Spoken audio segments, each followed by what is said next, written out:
Boa noite, nossos alunos e alunas. Sejam bem-vindos à nossa aula extra. Hoje falaremos sobre Babel, Gênesis capítulo 11.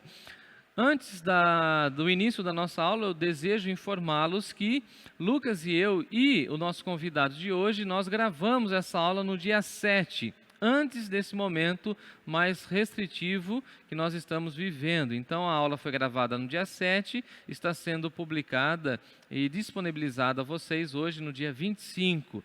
Nós seguimos em oração, pedindo que Deus continue preservando e cuidando das nossas famílias e pedimos que você nos acompanhe e que você tenha uma boa aula, tá bom? A aula foi gravada no dia 7, está sendo disponibilizada hoje no dia 25. Então, por isso, nós não estamos ao vivo nesse momento e nós rogamos a Deus que Ele continue cuidando das nossas vidas. Boa aula! Olá, uma boa noite para você que está aí nos acompanhando.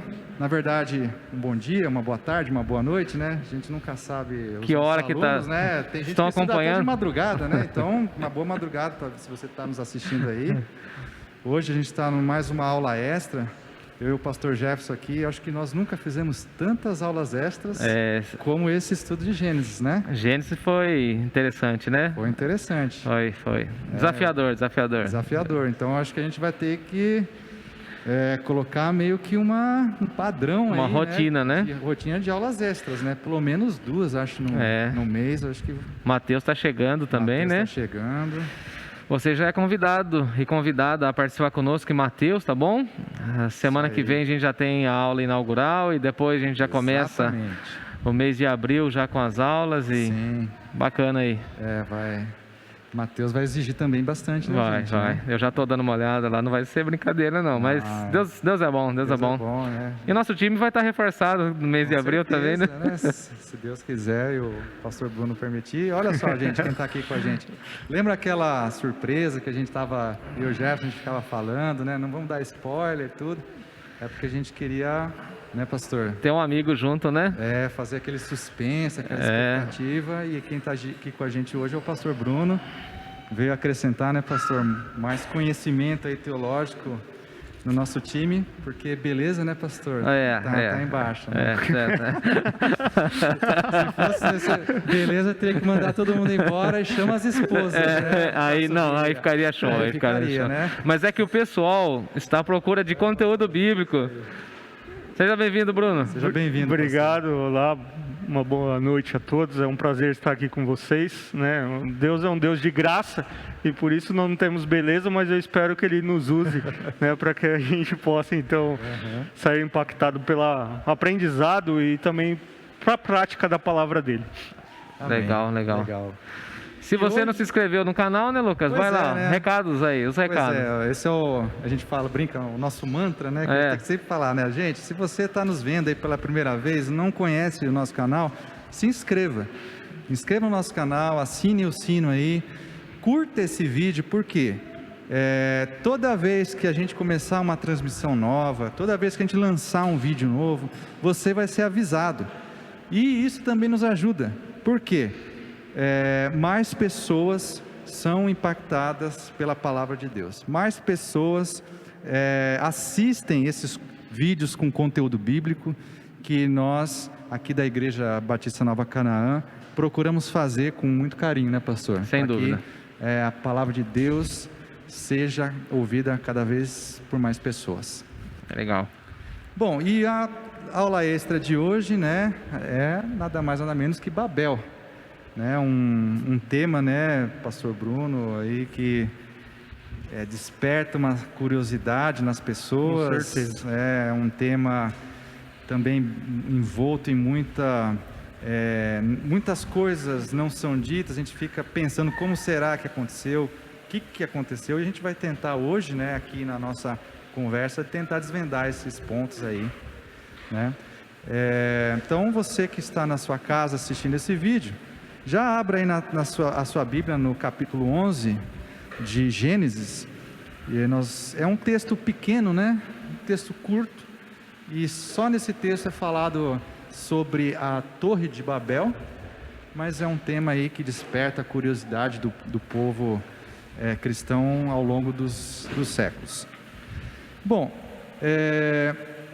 eu vou começar essa nossa conversa com uma pergunta, e eu vou encaminhar para o pastor Bruno, que ele está aí, ele estudou durante a semana, durante as semanas, né? A gente já veio conversando com ele, e ele já veio se preparando. Então, pastor, a primeira pergunta que eu quero fazer é como que, assim, para a gente entender o pano de fundo, né, da história de Babel. E para a gente entender o pano de fundo, a minha pergunta é como que a gente estava a sociedade daquela época, quando a torre foi construída, né? É possível a gente chegar numa ideia de como ela estava, o que acontecia naquele momento? Sim. Bom, nós combinamos aqui que as perguntas mais fáceis seriam para mim e as mais difíceis para o Jefferson, né? Até parece, né? Mas sim, a gente dá para ter uma ideia daquilo que o texto nos diz, o momento que estava a sociedade. A gente precisa lembrar, né, que o povo está saindo do dilúvio, né? Você tem uma sociedade sendo formada pós-dilúvio, né? É interessante que, voltando um pouquinho, a Torre de Babel, ela fecha aquilo que a gente conhece como o período primitivo, né? Se você pegar Gênesis 1, de 1 até o 11, aqui, o relato de Babel, você tem criação, queda, dilúvio e Babel, que são os 4 marcos, né? Legal. Então, quando a gente fala desse contexto da Torre de Babel, a gente está vendo uma sociedade sendo formada a partir, então, dos filhos de Noé, né? Então, você tem um dilúvio que ocorre, você tem os seus filhos, você tem no capítulo 10 a descrição da genealogia, né? De como essa sociedade é formada, né? E então o contexto dela é pós-dilúvio, né? Certo. E eu não sei se está na sua pergunta, se eu vou adiantar, mas, por exemplo, quando a gente lê o capítulo 10 e depois o 11, eu destaquei alguns versos aqui, por exemplo, você diz assim, ó, 10:5, deles quem? Dos filhos de Noé, da descendência ali, né? Dos filhos, né? De parte deles, procedem os povos marítimos, dos quais se separaram em seu território conforme a sua língua. Né? 10:20 vai dizer, esses são os descendentes de Cã, conforme seus clãs e línguas. Certo. E 10:31 diz, são esses os descendentes de Sem, conforme seus clãs e suas línguas. E no 32 vai falar que então a partir dessa genealogia dos filhos de Noé, 10:32, eles se dispersaram. E é interessante porque aqui surge uma questão para nós, né? Sim. Porque assim, como é possível os seus clãs e suas línguas se Babel e a confusão de língua é posterior? Né? Então a gente tem uma questão cronológica aqui, né? Certo. Muito possivelmente, né, o Moisés, aqui o autor, ele antecipa, né, a questão genealógica para manter a sua linha de raciocínio, mas e para introduzir aquilo que seria depois a divisão. Né? Entendi. E então a gente tem um contexto aí de uma sociedade pós-dilúvio, né?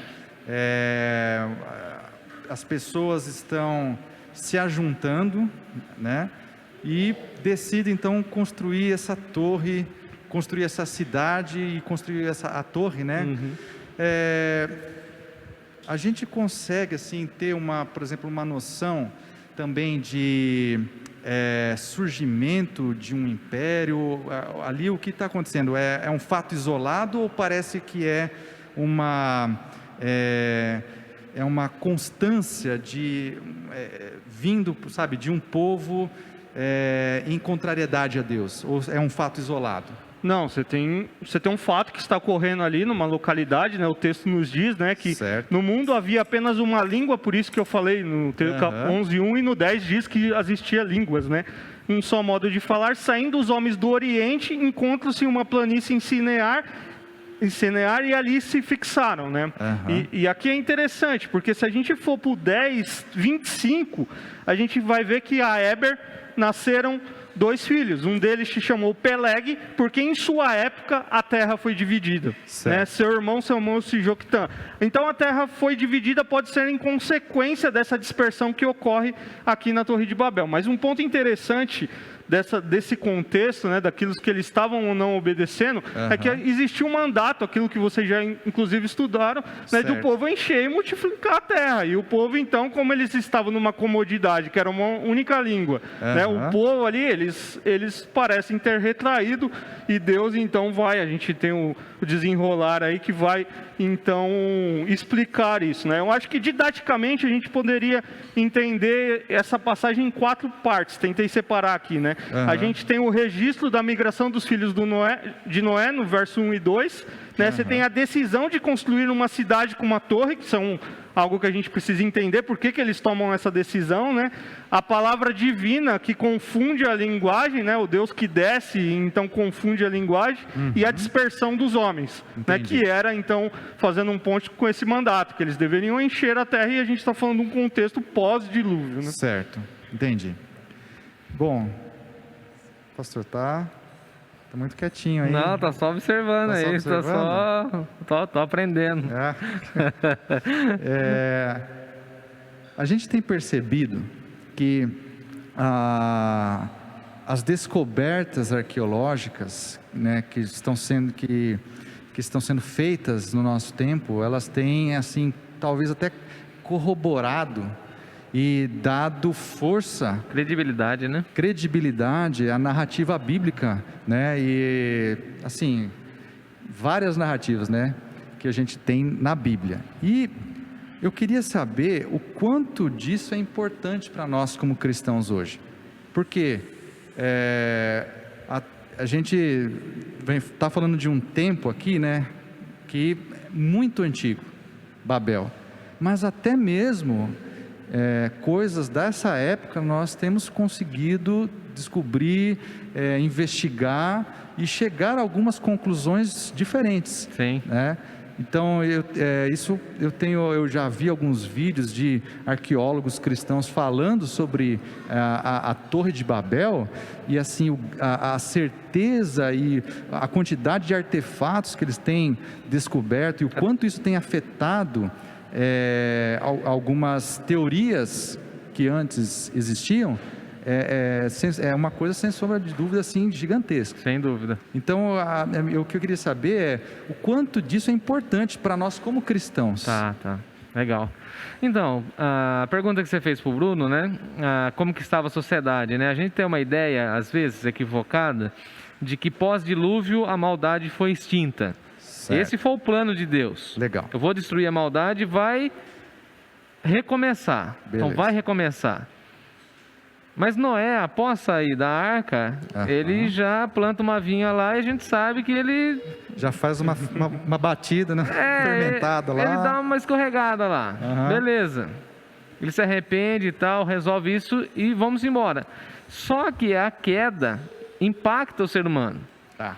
E aqui nós vemos, mais uma vez, essa humanidade ainda marcada, extremamente marcada pelo pecado, corrompida. Tá. Tanto é que o texto vai dizer que havia nessa cidade, né, um valente caçador aí por nome de Nimrod. Sim. E o Nimrod, ele tinha uma projeção pessoal de status, de poder, de ser um grande líder, dominador. A função dele era caçador, né? Então, nós temos essa ideia, o capítulo 10 dá para nós, mostra para nós essa maldade, essa corrupção nesse camarada chamado Nimrod. Certo. E aí a pergunta que você fez tem a ver com essas descobertas arqueológicas que mostram para nós a estrutura da torre. E os arqueólogos, inclusive, já acharam os tijolos, que eu acho muito interessante também, diga-se de passagem. Porque, confirmando o relato bíblico. Como o pastor Bruno falou, o capítulo 11, na realidade, na minha concepção, ele não deveria começar no versículo 1º. O capítulo 11 deveria começar no versículo 10. De 1 a 9 do capítulo 11 deveria estar colado no capítulo 10. Faz parte do contexto do capítulo 10. Certo. Porque a descendência de Sem, depois aí a partir do versículo 10, é que vai dar origem a Abraão. Sim. Então por que Deus atua, e aí Francis Schaeffer vai dizer, por que Deus intervém nesse momento? Inclusive você falou um negócio aí, só uma curiosidade para os nossos alunos, né? Não sei se você já se perguntou, por exemplo, de onde vem o termo semita. Isso. Semita vem De Sem. de Sem. Semitas são os descendentes de Sem, né? E aí se encontra, por exemplo, o povo de Israel. Sim, e Abraão vem dessa herança, né? Sim. Só eu queria apontar que você falou de Sem. Não, legal, aí bacana. Então, assim, a arqueologia tem corroborado. Inclusive, eles acharam já os tijolos, né? Certo. A forma de queimar o tijolo, né? Como o texto bíblico no hebraico fala de assar o tijolo. Sim. Que é muito curioso, inclusive. Sim. Porque naquela cultura e naquela região não se fazia construções com tijolos. Aham. Era feito com pedras. E aqui você vê o mandato cultural que nós estudamos, né? Sim. Essa habilidade do ser humano de pegar aquilo que Deus fez, que é o barro, a argila, Legal. fazer o tijolo, criar a estrutura de queimar o tijolo para edificação. Ou seja, o homem que consegue usurpar a glória de Deus, pegar a inteligência que Deus lhe deu para fazer algo em rebeldia a esse Deus. E aí nós podemos também ver, inclusive aqui, na minha concepção, a liberdade que Deus nos dá. Sim. O livre-arbítrio, né? Com certeza. Essa possibilidade de escolha, né? Mas a arqueologia corrobora para a nossa crença, validando que tudo aquilo que a Bíblia narra, ela tem um respaldo histórico. Então, nesse sentido, as descobertas vão validando, né? Vão se tornando, eu diria, comprovações científicas daquilo que a Bíblia narra. Certo. Porque quando nós iniciamos o estudo de Gênesis, nós dois falamos, né, que Gênesis não tem essa preocupação científica, não tem. Não é um livro científico. Mas o arqueólogo, como cientista, ele corrobora e fala assim, não, a Bíblia tinha razão.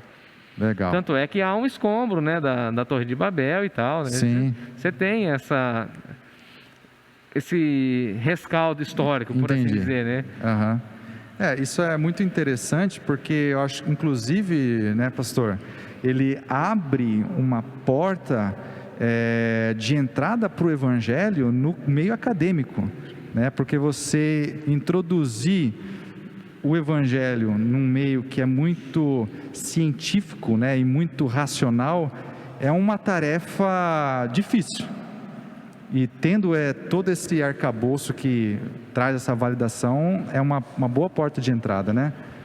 Sim, concordo. Eu acho que de tempos em tempos Deus permite, né, dá essa capacidade na direção dele da história. Ele permite que o homem, então, ele consiga, né? Você tem o Qur'an, né, que é os escritos, dando porque essa busca do homem, né? O homem hoje ele tem muito buscado, né, e com essa visão de querendo comprovar cientificamente a Bíblia, que não tem essa proposta, né? Mas parece que de tempos em tempos Deus fala assim, vou fazer um achado aqui, né? Os textos bíblicos junto aqui, tem vários que dão uma ideia geral. Então isso dá, não que o texto precisa disso para ter credibilidade, obviamente, mas para aqueles que buscam a credibilidade através do fato científico, com certeza isso deve mexer com a mente deles e com certeza abre um diálogo, né, para que a gente possa, então, dentro da sua pergunta, introduzir o evangelho e a proposta, né, do texto. Uma coisa interessante, né, só pegar um gancho aqui dentro do que o pastor Jefferson estava falando, ainda dentro de 1 e 11, dessa ideia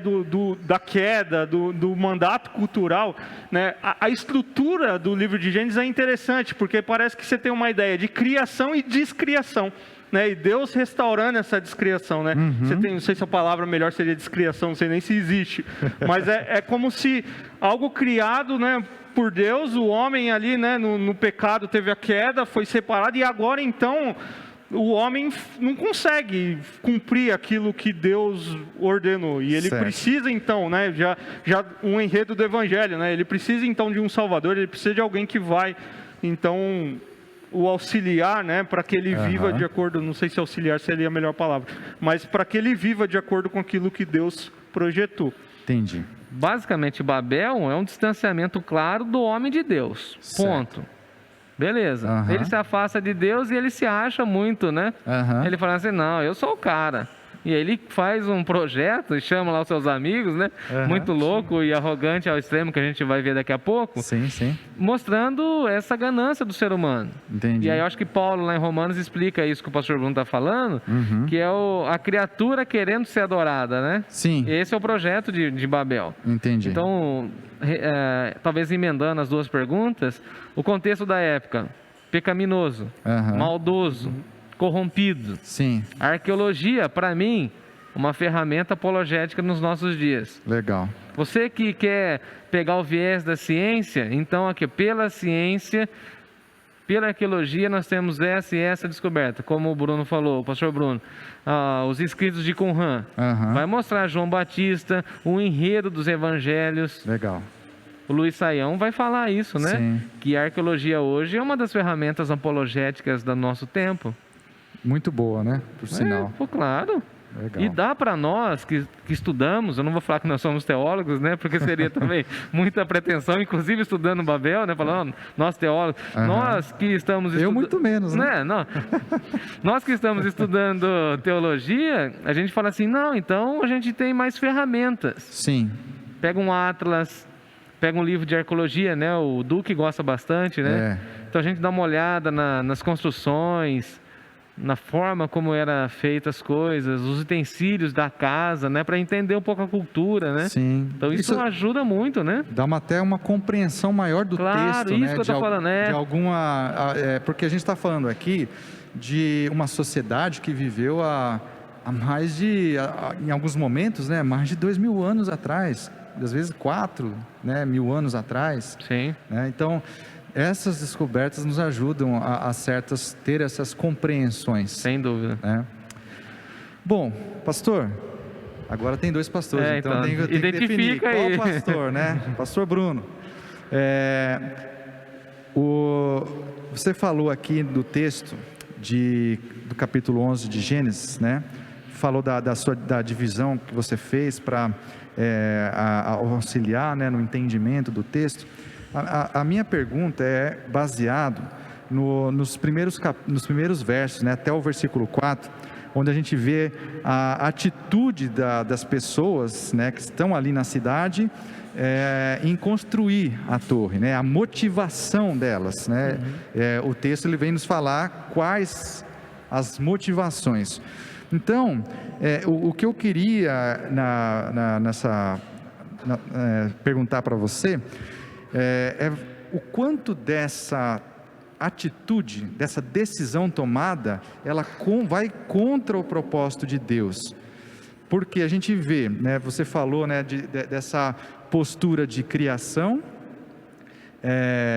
Deus destruindo e depois restaurando as coisas, mas o propósito de Deus para a humanidade ele se mantém. Com certeza. Né? Depois que Noé sai da arca, a gente, numa aula aqui, a gente até abordou sobre isso, né? Também no mandato cultural, a ordem de Deus multipliquem-se, frutifiquem-se, multipliquem-se e encham a terra. A ideia de encher a terra. Né? Não fiquem num lugar. E aí a gente vê a sociedade ali de Babel, na verdade, se reunindo num lugar só e construindo essa torre. Então, o quanto dessa atitude dessas pessoas ali contraria a vontade de Deus, contraria os desígnios de Deus, se você pudesse explanar isso para a gente. É interessante, né? Porque quando a gente vai aqui para o verso 4, no 3 ainda, né? Disseram uns aos outros, vamos fazer tijolo e queimá-los bem, né? E usavam tijolos em lugar de pedras e piche em vez de argamassa, como o pastor Jefferson já disse.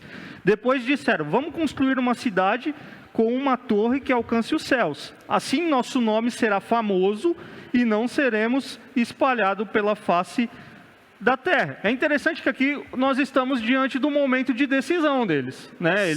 Eles precisavam ali num cotidiano deles, de alguma forma, fazer a torre, ou enfim, de alguma forma na sociedade deles tinham decisões, e enfim, fazer uma torre talvez não fosse um grande problema. Certo. Né? Obviamente o texto vai nos dizer que né? Não estou contrariando isso, mas talvez não, né? Então aqui talvez para mim, não, eu quero tirar uma lição e explicar o que você me perguntou, né? Tá. Porque quantas vezes, nas minhas anotações aqui eu coloquei, né? Quantas vezes tomamos as nossas próprias decisões e não levamos a Deus em consideração? Certo. O problema não estava em construir uma grande cidade. O problema estava na intenção do coração deles. Certo. Era um plano egoísta, orgulhoso. Por quê? O nome será famoso. Certo. É isso que o texto nos diz. Não seremos espalhados pela terra. Né? Um estudioso, o Moody, ele vai dizer: o propósito do empreendimento era duplo. Primeiro, queriam se assegurar da força que vem da unidade, Certo. né? E a cidade e a torre os manteriam unidos em um grupo sólido, de modo que seriam poderosos, até mesmo sem a ajuda de Deus. Por outro lado, estavam determinados a se tornarem conhecidos.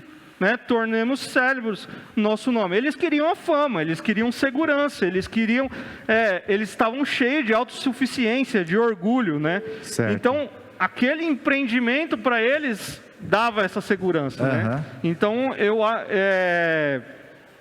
eu tenho um autor que eu gosto muito, o Paul Tripp, né? Ele tem uma frase muito interessante. Ele diz assim: ó, Deus determinou que as fronteiras da nossa visão fossem muito maiores do que os limites de nossas vidas.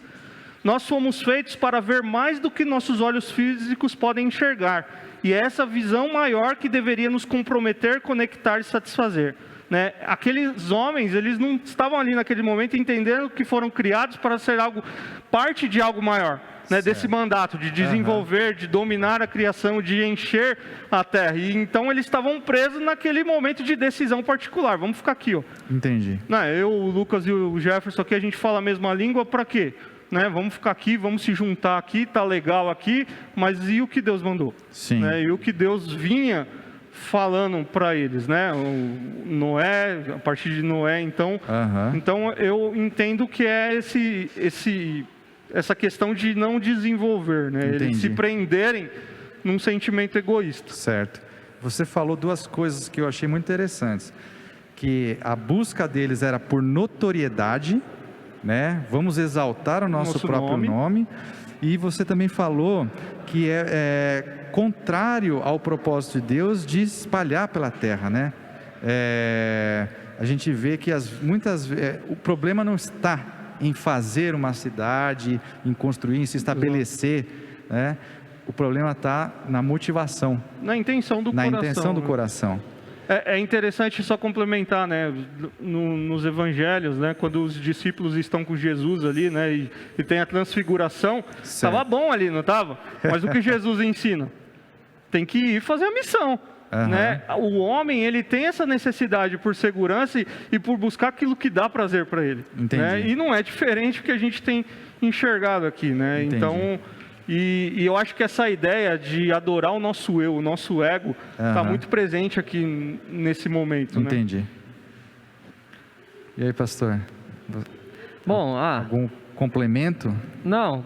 Assim, no versículo 2, o texto fala que eles não procuraram um monte. Para mim isso é muito interessante. Se você quer chegar no topo, no céu, sobe no monte e constrói em cima do monte, correto? Tá. Eles procuraram uma planície. Sim. Para mim, essa informação de Moisés revela a arrogância e a presunção deles. Nós vamos construir do zero, da parte mais baixa até chegar no topo. Certo. Beleza. Legal. E aí no versículo 2, essa planície está na terra de Sinar. Sim. E diz o texto que eles habitaram ali. Para mim, eles foram radicalmente contrários àquilo que Deus havia dito. Certo. O mandato cultural, lá no início, de encher, multiplicai, encher a terra. E também depois em Noé, como nós estudamos no capítulo 9. Isso. E aí eles habitam. Para mim, eles puxam freio de mão, entendeu? Entendi. Porque Deus não tem essa intenção. Como o pastor Bruno falou, não há nenhuma dificuldade em construir uma cidade. Porque aqui, na realidade, tem duas construções. Sim. A cidade e a torre. Não é a torre só. É uma cidade e a torre. Sim. Mas, nesse momento, Deus não pediu isso para aquela geração. Entendi. Então, o que eu aprendo aqui? Que nós podemos fazer coisas boas, legítimas. Certo. Mas sem a orientação de Deus. Nesse caso aqui, a torre e a cidade não tem problema. O problema é a motivação, que o pastor Bruno falou. Entendi. Essa motivação revela a queda, revela a Eva, Sim. revela a serpente. não revela a vontade de Deus, a submissão ao que Deus colocou. Então, eu só falaria nessa perspectiva, né? E aqui uma coisa que o pastor Bruno falou da unidade, que eu achei interessante isso aí, hein? Porque assim, olha como o princípio é bom. Eles estão unidos. Sim. E a união é boa, a união é boa. Sim. Mas qual o propósito dessa união? Então. Não, e não é boa, não é legal, não é legal. Mais uma coisa que a gente vai inovar aqui hoje, né? É que a gente vai mostrar aqui uma imagem para os nossos alunos da Torre de Babel. Ela foi tirada quando a torre estava construída. Uma foto, tô brincando. Olha, uma pintura. A Vanessa vai nos ajudar aí. Pode mostrar aí, Vanessa. Então, essa pintura, ela foi feita por agora eu esqueci o nome do autor, mas ele é um holandês, no século XVI. E ele mostra, se você pegar ali ao fundo, tem uma cidade e eles estão construindo a torre. Eu não sei se os nossos alunos já ouviram essa informação, que pode deixar ainda mais um pouquinho para o pessoal ver, é que aquela sociedade mesopotâmica usava a torre para uma função religiosa. Sim. Né?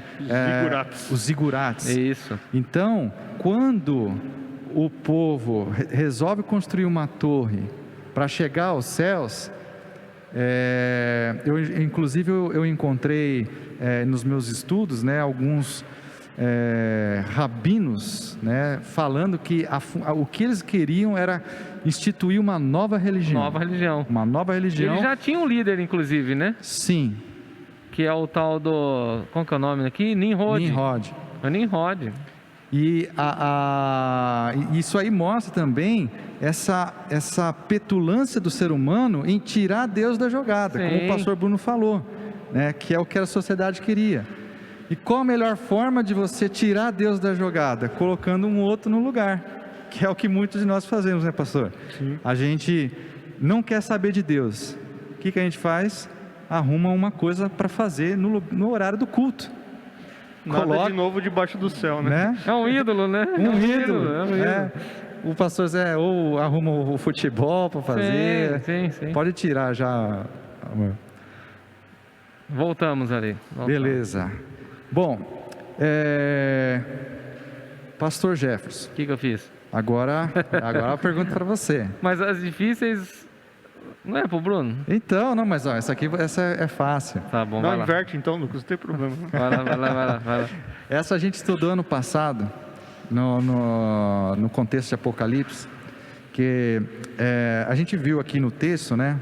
E o pastor Bruno também ele falou sobre a questão da construção da cidade, e a torre funcionando como uma espécie de monumento, né? E templo. Então, a gente está estudando Gênesis e vai percebendo que parece que o autor, desde o início do livro e por todo o livro de Gênesis, ele mostra a cidade como um lugar de contrariedade, de rebelião a Deus, de pecado, né? Quando a gente vê isso, Caim, depois que mata Abel, né, Deus expulsa ele vai lá e constrói uma cidade. A gente está lendo aqui agora o texto de Gênesis 11, a construção de Babel, uma cidade. Sodoma e Gomorra, que a gente também já passou por elas, né, estudamos. Então aí agora essa é a pergunta. Como conciliar isso com o propósito de Deus, né, de redenção da humanidade numa cidade celestial? Lembra a gente estudando lá Apocalipse, né? A Cidade Santa. A Cidade Santa. Capítulo 21 de Apocalipse. Isso, a descrição ali é linda, né? Sim, sem dúvida. Porque o problema, mais uma vez, aqui não está na cidade, mas na motivação de construir a cidade. Certo. A motivação de construir a torre. Eles queriam que o nome deles, né, fossem famosos. Mas só há um nome famoso. Entendi. É o nome de Deus. Entendi. Então aqui reside a arrogância. Tanto é que Babel no hebraico vai dizer para nós que é porta de Deus. Tá. Pensando lá naquela ideia da construção para que a divindade tivesse acesso, que era a realidade da Mesopotâmia, o Deus chegava no topo e descia, ia descendo. Certo. Para ter contato com a humanidade. Aqui é o contrário. Eles é que queriam elevar-se para mostrar que eles não precisavam do Deus de Israel. Tá. Então isso aqui é importante para nós. Entendi. Ser a porta de Deus, nesse sentido, aqui Deus não está presente. Aí é D minúsculo. É o quê? É um D minúsculo. É um D Deus minúsculo. de Entendi. Deus minúsculo, né? Entendi. Parece, posso só complementar? Pode, claro. No verso 5, parece que Moisés está agindo com um pouco de ironia aqui, né, no bom sentido. O Senhor desceu para ver a cidade e a torre que os homens estavam construindo. Ou seja, se seria grande, se chegaria ao céu, por que Deus desce? Obviamente esse desce é um antropomorfismo, né? Quando você dá a ideia de um sentimento numa figura, mas essa visão de, parece assim, se você iria encostar lá esse orgulho arrogante deles, se chegariam ao céu, então por que Deus desce para ver aquele empreendimento pequenininho, né? O nosso grande Deus maiúsculo, né? Deus vê todas as coisas, Deus conhece as intenções, beleza, mas para mim, quando Moisés fala assim, ó, ele desceu, no sentido assim, ele constatou, né? E ele constatou que havia maldade, que havia essa soberba. Claro que Deus não precisa descer, ele já estava vendo. Mas aí a gente vai acompanhando, por exemplo, também esse vocábulo Babel, que depois dá origem à Babilônia, que é inclusive repulsivo aos judeus, aos hebreus, eles tinham pavor de Babel, né? Da Babilônia, que vai então percorrer no livro de Apocalipse também, estou já chegando à sua pergunta, que vai cair a Babilônia, e nós moraremos na Nova Jerusalém. Legal. E por que cai a Babilônia? Porque é um projeto humano. E tem algum problema em ser um projeto humano? Não. Mas a cidade, como você está falando, as cidades aqui de Gênesis, elas são reveladas como contrárias a Deus, fora do plano de Deus. Então, por isso que nós temos essa ideia, talvez até negativa, da cidade. Entendi. Porque as motivações que residem nas cidades ou nas construções das cidades são contrárias à vontade de Deus. Certo. Deus não é contra a cidade, de forma nenhuma. Certo. Mas não era o momento histórico de construir cidade, entendeu? Entendi. Aqui não é o momento. Aqui Deus queria encher a terra, povoar a terra. E eles vão construir uma cidade. Mas não foi isso. Ou não foi para isso que Deus chamou e deu essa vocação ao seu povo. E aqui revela essa rebeldia. Mais uma vez eu volto lá atrás, quando eu falei da unidade, né?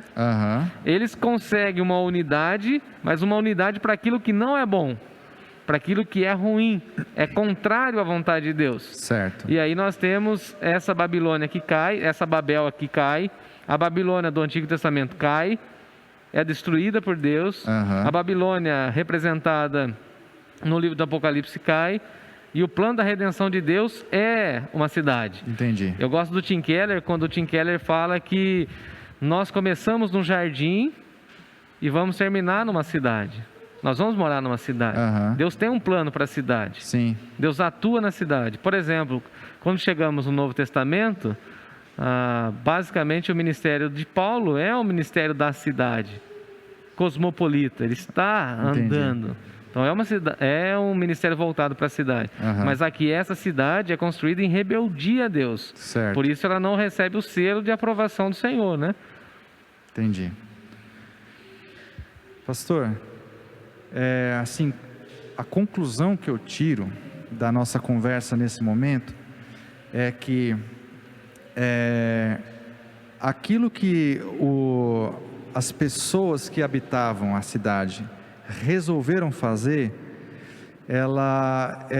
eles se apoiaram, digamos assim, numa teoria de unidade entre si, mas uma unidade onde o que deve prevalecer é o que apenas uma pessoa pensa e não o que as pessoas têm de compreensão de Deus. Eu explico da seguinte forma: o pastor Jefferson falou, né, que a tradição judaica e cristã aponta que o construtor dessa cidade, dessa torre, foi essa figura chamada Nimrod. né? E o texto vem falar que ele foi poderoso na sua época, um poderoso caçador, né? Uma pessoa então de habilidade, uma figura carismática até, né? Porque ele conseguiu arrebanhar várias pessoas perto de si e colocou essa ideia de construir uma torre, né? De fazer algo contra Deus. Mas veja que isso é a visão dele. Então, assim, a unidade que ele passa, na verdade, é uma uniformidade. Porque, concorda, né, pastor? A igreja deve ser unida. Só que a igreja tem várias pessoas com pensamentos diferentes, né? Então, a visão que parece que ele passa é o seguinte: essa unidade, na verdade, é uma mentira. O que se quer, na verdade, é uma uniformidade. Todo mundo pensando do mesmo jeito que eu. Aí a minha pergunta, né, para você é: o quanto disso a gente tem hoje? E o quanto desse projeto não se perdeu na nossa sociedade? O que você pensa disso? Fácil essa, né? Não, eu acho que quando a gente vem acompanhando a sequência, né, vocês estão mais avançados que eu aqui em Gênesis, vocês já estão estudando de uma forma mais expositiva, né, olhando o texto de uma forma mais analítica, enfim. Mas o homem, ele foi criado para ter um relacionamento com Deus, né?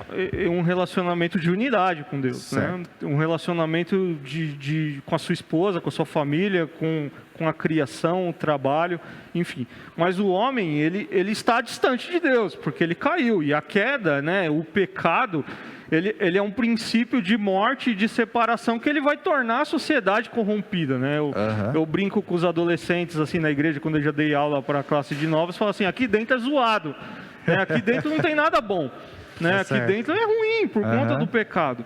Então eu acho que, obviamente, hoje, né, trazendo para os nossos dias, a gente tem a palavra de Deus, o Deus revelado, né, que se revelou, e temos as escrituras para entender quem é esse Deus, né? E isso nos leva a uma compreensão de que nós precisamos de um Redentor, né? Porque o meu pensamento, as minhas motivações, elas estão separadas do meu Criador.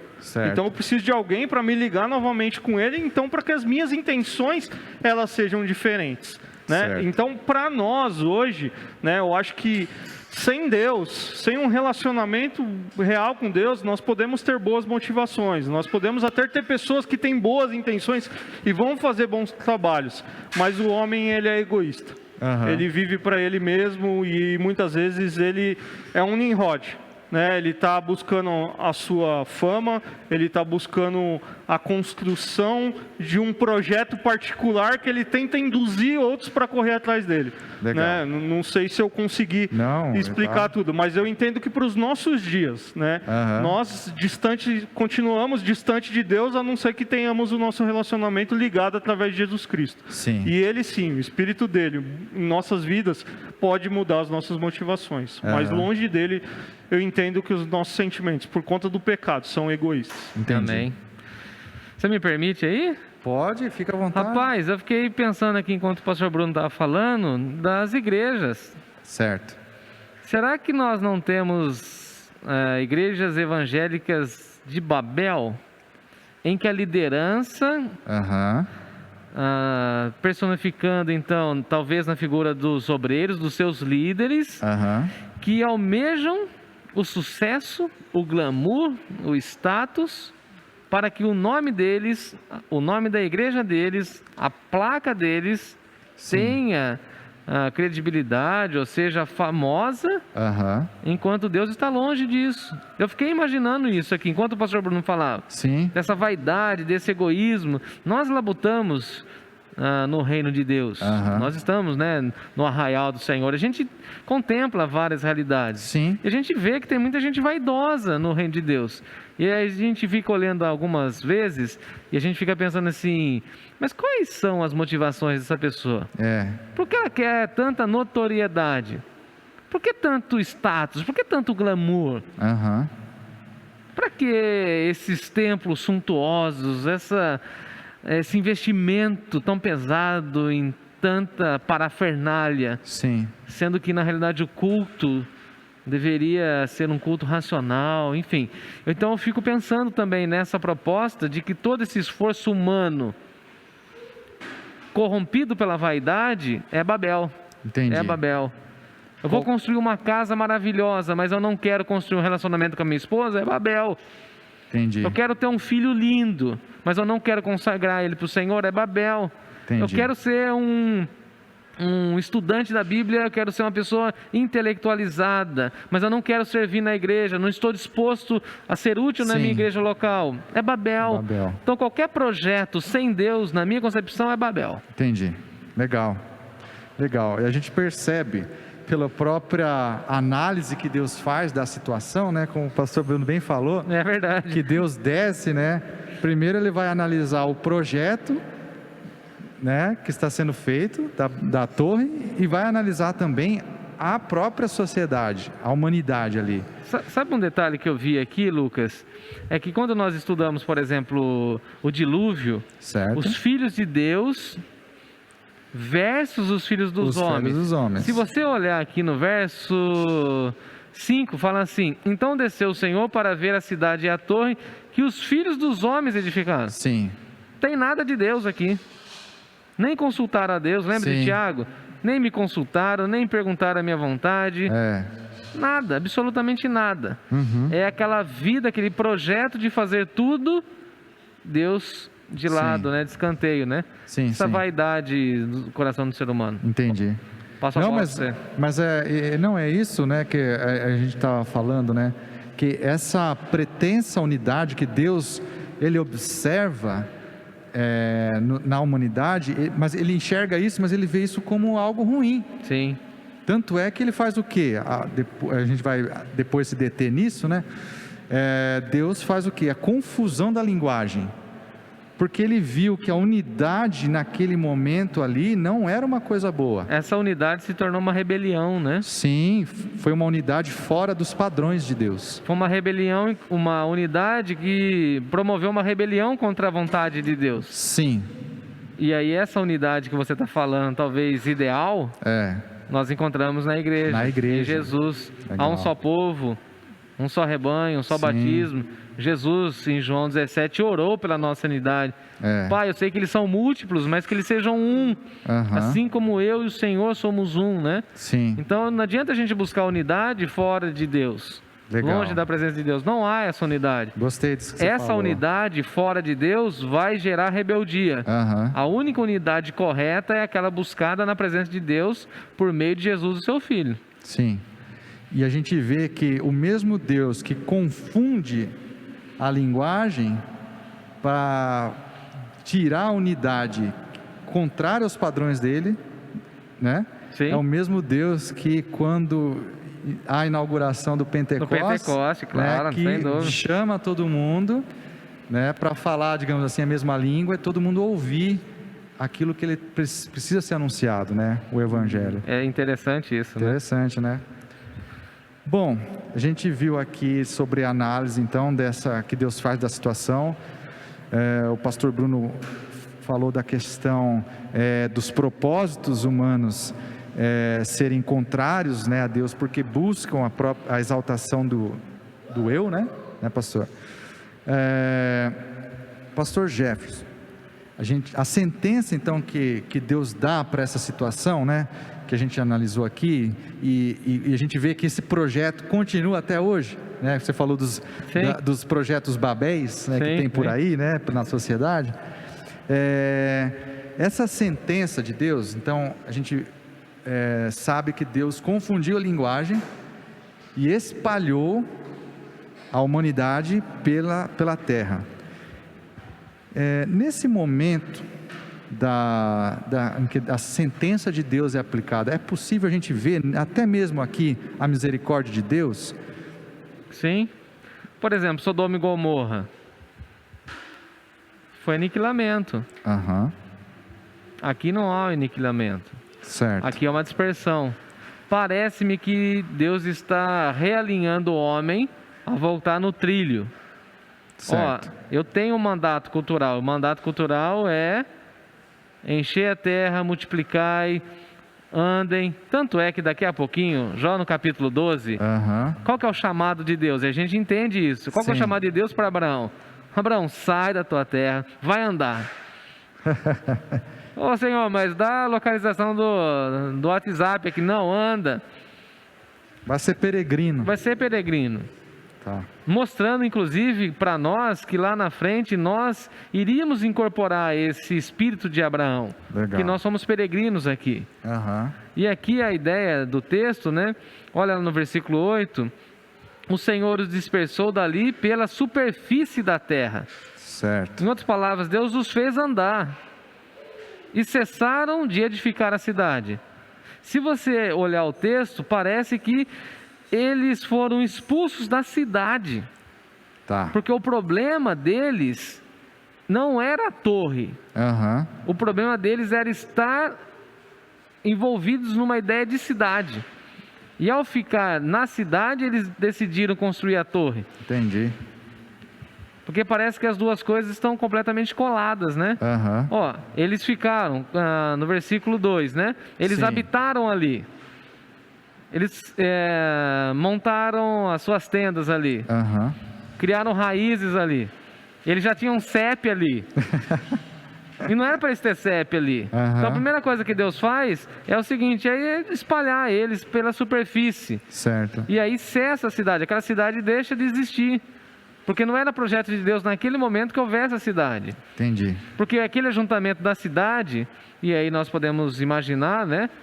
Eu fico imaginando assim, por exemplo, final da tarde, o que aquele povo ficava falando? Oh, como nós vamos fazer para que o nosso nome seja célebre? Como a gente vai fazer para que o nosso canal do YouTube exploda? Como a gente vai fazer com que Babel seja conhecido em toda a Mesopotâmia e toda essa região macro aqui? Entendi. Não, vamos construir uma torre. Não tem a história de que as divindades aqui na Mesopotâmia descem na torre? Vamos fazer uma torre ao contrário. É nós que construímos. Nós que vamos chegar lá. É de baixo para cima, entendeu? Veja que vaidade. É daqui para lá. E com essa motivação que o texto fala, né? Completamente distorcida, distanciada, né? E aí vem o texto e fala para nós que Deus confundiu. Entendi. Vocês estão muito sabichões aí, eu vou confundir. Só uma coisa que eu queria chamar a atenção no 7 é a expressão no plural, né? Nós temos o façamos, né, Bruno? Nós temos o façamos o homem. Sim. E nós temos o desçamos, né? Desçamos e confundamos. Está no plural, né? A trindade, né? Ou seja, esse projeto é uma rebelião contra a trindade. Legal. Porque a trindade age, e aqui nós estamos em Gênesis, né? Logo no início, como o Bruno falou naquele princípio e proposta da criação ainda, né? Então você vê que a trindade trabalha de forma harmônica, em unidade, em relacionamento. Aqui eles se unem para fazer algo contra a vontade de Deus. Entendi. Pastor Bruno, eu lembro que na pergunta anterior, você estava respondendo e eu peguei algo que você disse que eu achei muito interessante, né? O relato do Gênesis, principalmente nessa parte, ela mostra e aponta a nossa necessidade de um Salvador pessoal. E aí, quando a gente pega e vê que a motivação do ser humano ao construir a torre, o pastor Jefferson, né, falou que ela constrói de baixo para cima, aqui parece a pretensão humana de vamos invadir o céu. Sim, chegar até Deus, né? Vamos chegar até Deus, não é Deus que tem que vir até nós, a gente que vai chegar lá e vamos invadir. Vamos invadir? Sim. Né? Então, mas aí Deus pega e frustra isso.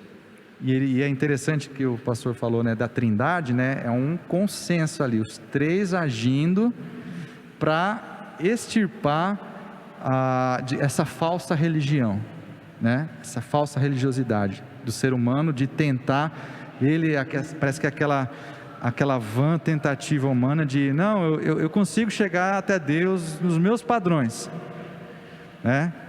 E aí eu queria que você, sim, explicasse, falasse para a gente sobre essa nossa visão que às vezes a gente tem e que a gente consegue chegar até Deus nos nossos padrões, quando na verdade a gente precisa que Deus desça para nos encontrar.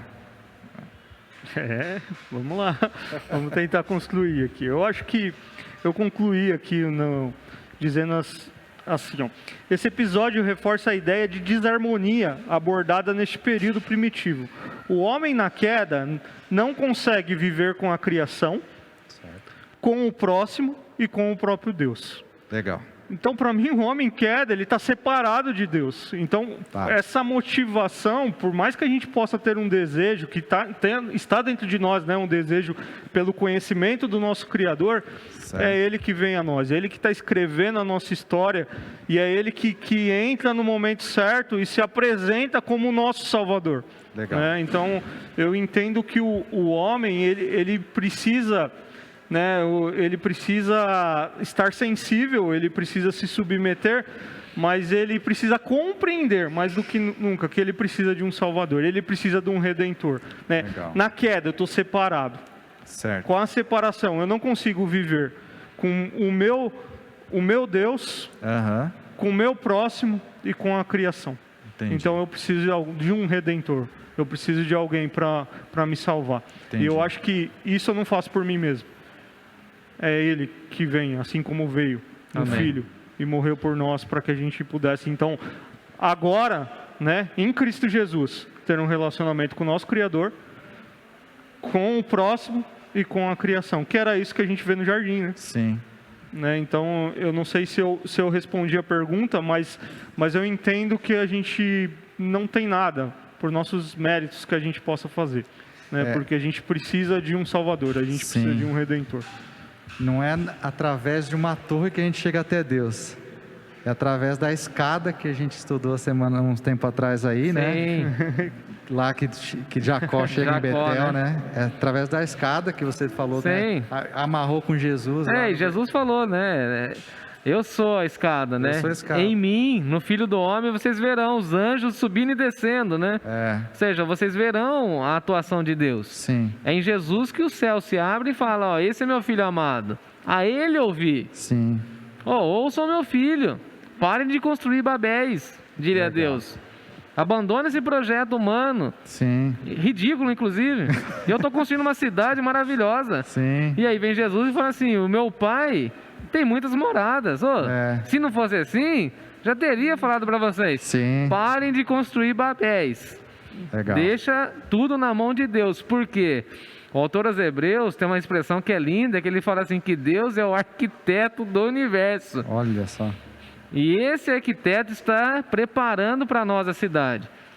Porque aqui é uma ideia de eu, homem, alcanço Deus. Tá. O evangelho é Deus alcança o ser humano. Legal. Isso é maravilhoso. E isso Olha aí, essa aqui, você brincou comigo de uma outra vez aqui, essa frase tem que marcar. Anota aí, Natália. Anota a Natália aí, para depois escrever. Repete, qual que é a frase aí? Não, essa projeção do homem querendo buscar a Deus, o evangelho, isso é religião. Sim. A religião é o homem tentando ter contato com Deus em rebelião. Legal. Até querendo se tornar Deus. Sim. É a criatura querendo o lugar do Criador. Legal. Babel. O evangelho de Jesus Cristo é Deus vindo buscar o homem. Tanto é que ele desce e ele não destrói. E aqui eu vejo a graça. Ele não aniquila. Sim. Legal. Ele não destrói. Não é como Sodoma e Gomorra. Sim. Mesma graça manifestada no dilúvio. No dilúvio, a mesma coisa. Ele não destruiu, né? Ele destruiu a criação, mas ele preservou ali Sim. A linhagem de Noé, né? E assim, essa pergunta. Por que ele não destruiu? Porque é dessa geração que tem que surgir Abraão. Sim. A gente já conhece a história, né? Não pode destruir aqui. Se destruir aqui, o projeto aqui, lá. E a descendência que vai trazer o Cristo que vai esmagar a cabeça da serpente? Não dá. Então Deus tem mostrado e manifestado a sua graça no texto de Babel. Entendi. Porque Deus tem um plano. Então Deus tem um plano para a humanidade? Sim, e por conta disso Ele revela a sua graça. Mas um dia também ele vai aplicar a justiça. Sim. Alguns daqui de Babel certamente não andaram com Deus depois. Mas alguns aqui certamente foram colocados no eixo, né, na linha. Não, e é interessante, né, Lucas, que no dilúvio em Babel ele manifesta justiça. Sim. Mas em Noé, em Abraão, ele vai manifestar a graça, né, através deles, né? Isso é interessante do texto também. Tem a justiça, mas tem a graça dele ali, né? Através do... Amém. O que assim eu percebo, né? Você falou que Deus aplica a misericórdia dele, né? Mas o ser humano não aprende, porque se a gente vê que essa forma de culto, de você construir uma torre, ela é espalhada por toda a Mesopotâmia. E essas formas de torres, né, os zigurates que o pastor Bruno falou, elas estão presentes também em vários outros locais. Sim. Então, ou seja, o ser humano não aprendeu. Deus confundiu a linguagem, mas isso continua. Sim. Tanto é que essa figura de construção, essa forma de construção piramidal, ela está presente em diversas culturas, né? A arquitetura moderna ainda preserva em alguns lugares, né? Você vê, os egípcios construíram as pirâmides. Aqui você pega os povos, né? Antes da chegada dos europeus, né? Construíam as pirâmides também, que era uma forma de cultuar os deuses. Então, infelizmente, o ser humano, Deus faz as coisas, mas ele não aprende. E aqui, Lucas, nós temos a descendência de Noé, deveria ser uma descendência completamente devota a Deus, né? Mas que está copiando a Mesopotâmia, né? Exato. Copiando os erros tanto você vê, Noé fazia parte dos filhos de Deus. Não então aqui, assim? O que está falando que os filhos dos homens. Os filhos dos homens. É uma contradição, né? Porque eles copiaram. E aí, assim, o cristão quer ter o quê? Notoriedade. A igreja quer ter notoriedade. A igreja está no mundo para sofrer. Então, essas igrejas que querem ser Babéis vão ruir. E algumas agora ruíram por conta da pandemia. Não tem nada para ensinar. Não tem nada para servir. Infelizmente. Não se converteram, não buscaram a Deus, acabaram. Vocês estavam falando aqui, eu estava separando um texto no final do dilúvio, que eu acho muito interessante, tem a ver com Babel e com isso que a gente está falando, né? Gênesis 8, 20 e 21, diz assim, ó: depois Noé construiu um altar dedicado ao Senhor, e tomando alguns animais e aves puros, ofereceu-os como holocausto, queimando sobre o altar. O Senhor sentiu o aroma agradável e disse a si mesmo: nunca mais amaldiçoarei a terra por causa do homem, pois o seu coração é inteiramente inclinado para o mal desde a infância, e nunca mais destruirei todos os seres vivos como fiz dessa vez. Interessante. Né? Você vê que eu já sabia, né? Na oferta. Na oferta. Ele sentiu o aroma e ele falou: o coração não é bom. Né? Eu senti, mas aqui o coração não é bom. E o homem é ruim desde a sua infância. Então, assim, eu vou colocar minha justiça, mas a minha graça, ela está ali, maior, porque eu vou... E a gente vê isso claramente em Babel, né? Deixa eu fazer só uma brincadeira aqui com o Bruno, né? O pastor Bruno falou do cheiro dos animais, né? E após sentir o cheiro dos animais sendo sacrificados, é um holocausto, é um culto, tem altar, tem devoção, tem espiritualidade, ponto. Mesmo assim, Deus, ao aspirar o cheiro, ao sentir, ele fala que não é bom o desígnio do interior do coração do homem. Agora eu fico imaginando assim, Deus sentindo o cheiro dos tijolos sendo preparados para a Torre de Babel. Se aqui em Noé, que é um homem que andava com Deus, Deus sente que o coração tem a maldade, você imagina Deus sentindo o cheiro das cerâmicas da época lá que eles construíram, queimando os tijolos para construir a arca. A torre. A torre. Lembrei da arca agora de Noé. Que ridículo. Eu entendi. Deus sentiu a maldade, imagina. Deus percebeu. Obrigado por essa forte isso, essa lembrança. Porque aí. Isso nos lembra dessa ideia. Eu estou defendendo isso, mas porque Gênesis, para mim, ali na queda, mostra a nossa necessidade de um Salvador. O homem é mau.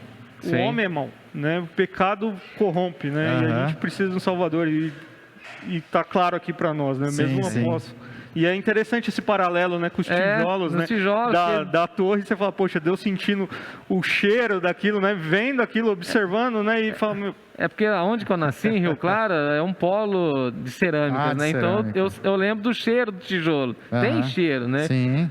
E aí, nós já estamos em 1 hora de aula. Opa! O tempo voou. O tempo voou, não? Coisa boa. Tá Vamos legal. trazer mais o pastor Bruno aqui. Vamos, com certeza. Vou aprender bastante com vocês. Sujeito bom aqui. Pois é, não, o pastor tá sendo legal aí, a conversa, a dinâmica.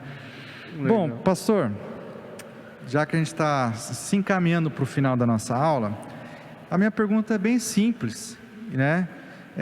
Qual que é a lição que a gente pode tirar dessa história de Babel? O que a gente pode tirar de positivo? Ou de negativo, né? Também. Tem dos dois lados, né? Para mim, eu concluí os meus estudos dizendo assim: esse evento não é o fracasso dos planos de Deus, né? A resposta divina para a desobediência humana teve a forma de julgamento, como nós já falamos, no dilúvio e Babel, com a dispersão, e de renovação de aliança com Noé, e a partir de agora, através de Abraão, né? Para mim, a grande lição é que a graça de Deus é demonstrada mais uma vez, né? O homem, como eu já disse aqui, nesse 1 a 11 a gente vê claramente, o homem na queda não vive bem com a criação, não vive bem com o próximo, não vive bem com o seu Criador.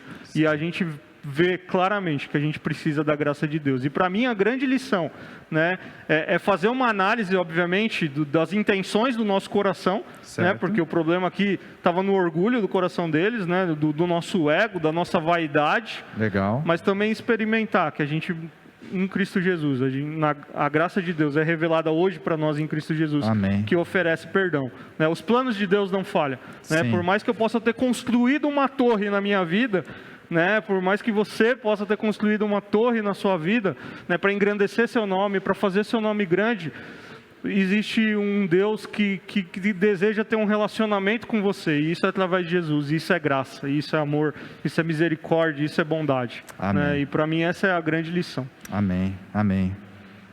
Pastor Jefferson, e aí, o que a gente pode também tirar dessa história de Babel? Bom, eu tenho muita relação com o nome, né? Gosto de pesquisar nome, entender nome. E aqui tem uma vaidade de querer que o nome seja famoso. Certo. A lição que eu tiro é que só tem um nome famoso, o nome de Jesus. Amém. E esse nome foi dado por Deus. Então, uma busca nossa pela humildade de não querer ser famoso. Certo. Nós já servimos o Senhor famoso, sim, o dono da obra, com certeza. O nome que está acima de todo nome. Amém. O nome de Deus, agora você está estudando hebraico, você sabe, os judeus nem colocavam o nome de Deus, deixavam uma lacuna, com tanta reverência pelo nome.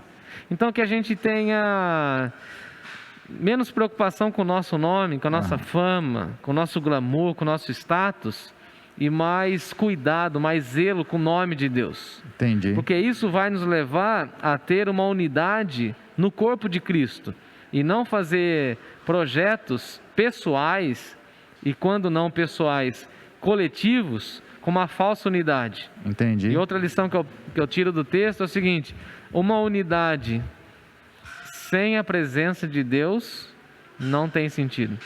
Só há unidade correta, bíblica, no seio da igreja. Entendi. Aí você vai falar assim: mas tem pecadores, tem pessoas falhas, sim. Sim. Mas essa unidade não depende de nós. Essa unidade depende de Jesus e da graça dele ao nos comprar na cruz do Calvário. Então há sim uma possibilidade de unidade.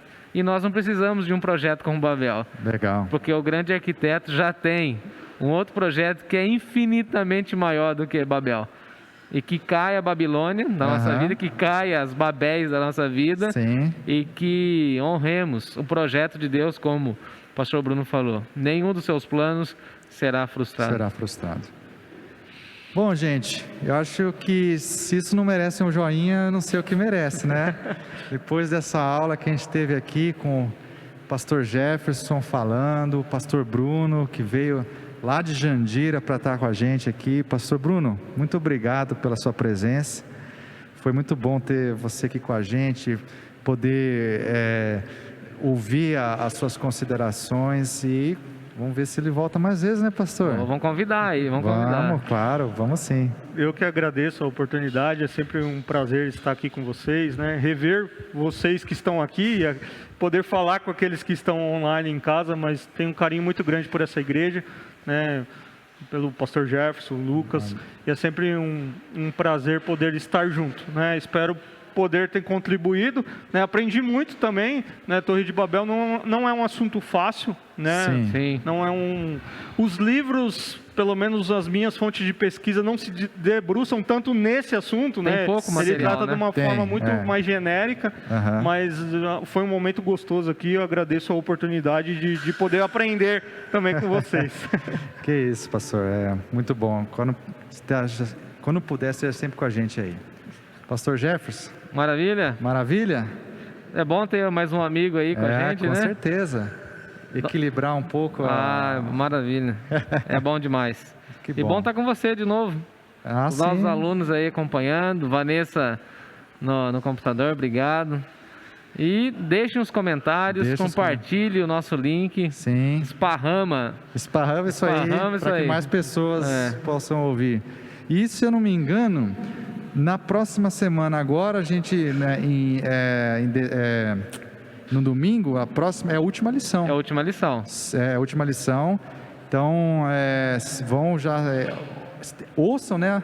Vejam nossa aula, que a gente vai encerrar e vamos com chave de ouro, né, pastor? Sem dúvida. O livro de Gênesis aí, partir para Mateus. Bom, gente querida, muito obrigado por comparecer aí, por estar nos assistindo. Deus abençoe a vida de vocês. Que a graça de Jesus seja com todos vocês. Até mais, gente. Amém.